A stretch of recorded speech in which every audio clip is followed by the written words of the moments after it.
Ang Cagayan de Oro nakaranas din ng pagyanig. Kasama natin sa balita si Radyoman Ann Jane Duhay Lungsod ng RMN Cagayan de Oro.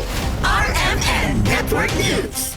Niyanig ng Intensity 4 na lindol ang lungsod ng Cagayan de Oro kaninang alas 9:45 ng umaga. Ito'y base ng Earthquake Intensity Meter ng Philippine Institute of Volcanology and Seismology o PHIVOLCS na nasa City Disaster Risk Reduction Management Department ng City Hall.